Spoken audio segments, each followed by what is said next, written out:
So good morning. I'm doing this short video on Venus in Aries and how it will affect your zodiac sign. But firstly, I thought I'd just choose a message from the Archangel Michael Sort of Light Oracle done by Radley Valentine. And I got here 44. You will manifest what you need. Express gratitude as if your plans have already come to pass. Trust your angels are bringing you the assistance you need. So maybe that's the message for you. Basically, you'll manifest everything that you need. So that's actually a very powerful message today. I just thought I'd pull that before I did this actual reading. So Venus in Aries. So Venus moved into Aries in February, and where it will stay until basically mid-March, where it's having an effect at the moment.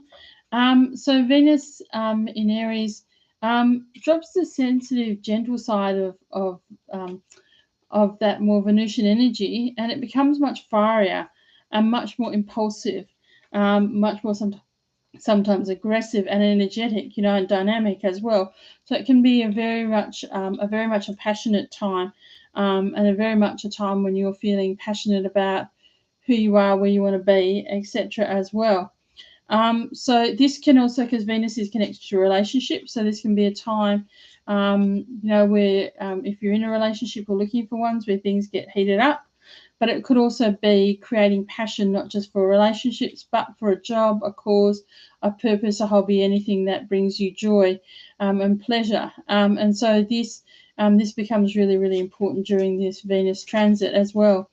So at this particular point in time, because Venus is also about relationships, dating and relationships could be a theme, and you might actually be making some swift decisions about relationships and jumping into things and just seeing how they go.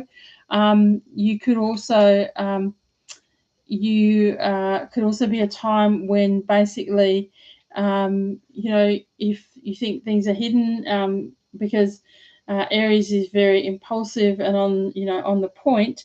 It could be a time when hidden things come to the fore. It could be a time when things feel a bit rushed and a bit hectic, almost a bit forced. If you're in an established relationship, Venus can be Aries can be very, very energizing, dynamic, passionate. You could actually, this could be a jumpstart to any partnership, especially if it's been struggling, etc. It gives you a lot of energy and vitality. But as I said, with that passion comes anger and frustration at times. So also be careful at this time around tempers fraying. But I think these times when Venus is in Aries, life will be anything but boring, which is great.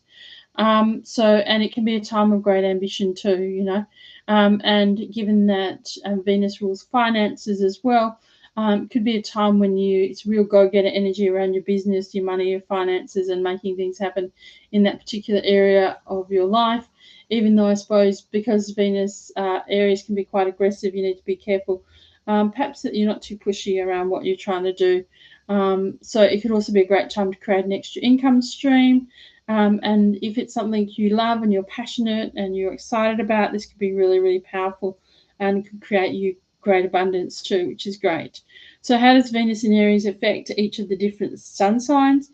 That's what we're going to have a quick chat about now. So in Aries, its own sign, it's a real sign of strength here. You're certainly very charming, especially if you're dating. It can be a very aggressive go-getter time in terms of relationships. You have to be careful not to come across as perhaps too aggressive, maybe too forthright in what you're saying. Sometimes saying less is actually really important. And maybe slow down a bit, because sometimes it can be that real impulsiveness to jump into relationships. But also you need to slow down and know who people are first and become friends. In Taurus, it's about finding your passion about spiritual growth. You discover what you want to do in that particular area, so it's a good time to learn about your psychic abilities, your gifts. In love, you want to keep things very private, but don't do anything that's perhaps not open in a relationship, because if you do that, then perhaps that will lead to other problems for you. In Gemini, you are certainly very social. There's lots of friendships, lots of people around, lots of conversations, which is really, really great. You're really wanting to get out and about and really mingle and mixed. So maybe you meet someone through a friendship, and that's really powerful as well.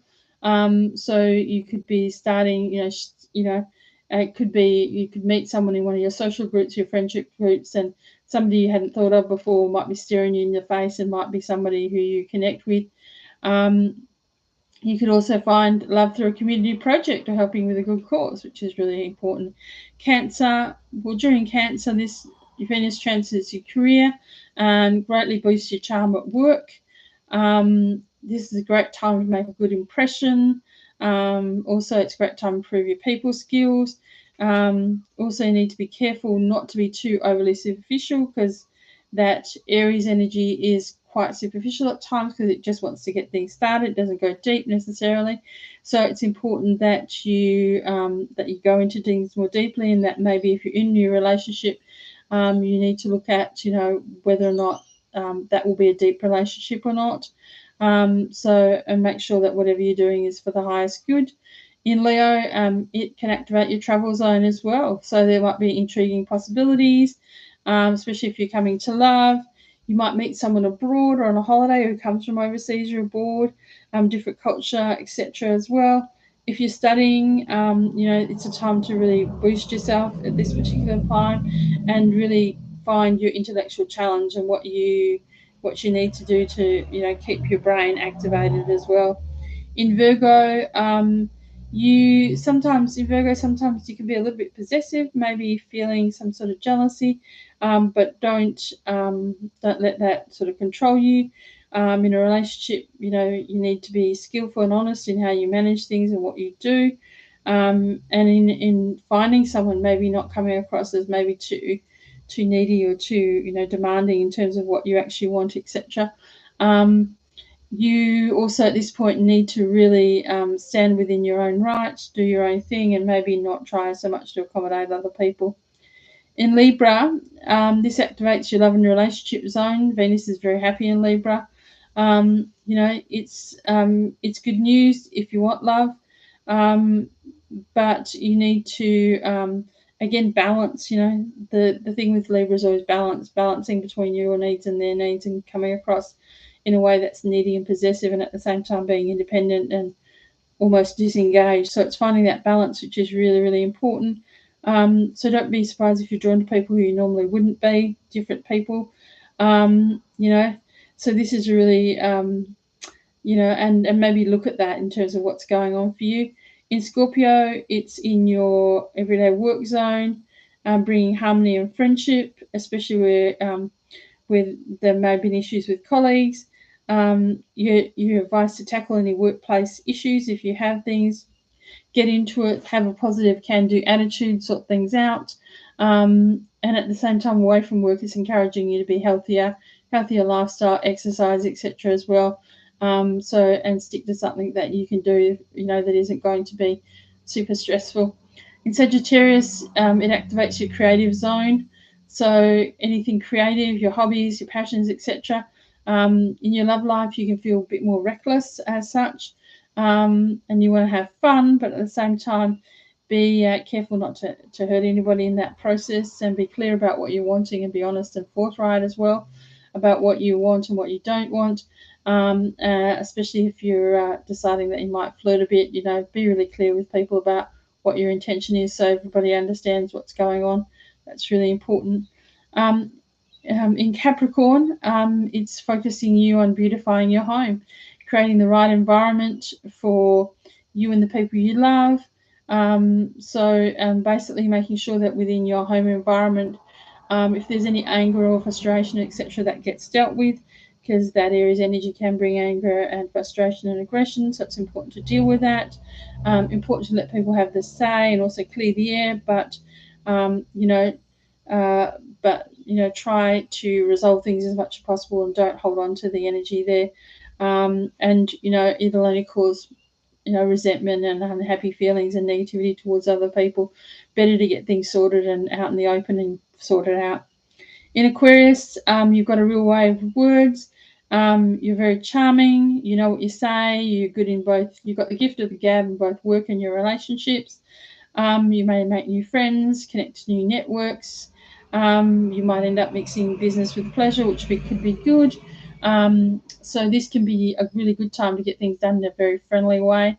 And for you in Pisces, this transit's about finances, which you worry about at times, but you could feel more confident and carefree. And also you need to understand that money is just a means to an end, not an end in itself.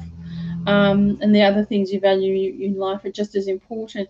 So use this energy, ensure that your career is in line with your real values and your authentic self, and that it's not actually limiting your abundance or basically stopping you from doing the things you love and enjoy, etc. So I hope that helps. If you like this content, then click like and subscribe. Hope you have a great day. Bye for now.